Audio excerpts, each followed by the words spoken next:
నువ్వు మనుషుల మీద ఆధారపడకుండా ప్రభువుని అడగగలిగితే వెంటనే నీ హస్తాన్ని పట్టుకుంటాడు. ఆ హస్తం పట్టుకున్నది ఎవరు తెలుసా? ఈ లోకానికి సృష్టికర్త అయిన క్రీస్తు. హల్లెలూయా. ఆయన నీ తండ్రిగా మార్చబడినప్పుడు, ఆయన నీ తల్లిగా మార్చబడినప్పుడు, ఆయన నీకు ఆదరించే వ్యక్తిగా మార్చబడినప్పుడు నీ స్థితిగతులన్నీ గొప్పగానే ఉంటాయి. హల్లెలూయా.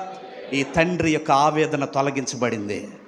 చెప్పుకోలేనటువంటి సంతోషం. ఎంతో కాలంగా ఈ యొక్క సమస్యను వైదొలగించుకోలేక, ఈ సమస్య నుంచి నేను బయటపడలేక ఎన్నో హాస్పిటల్ తిరిగా, ఎంతోమంది గొప్పవారిని ఆశ్రయించా, కానీ నాకు నెమ్మది దొరకలా.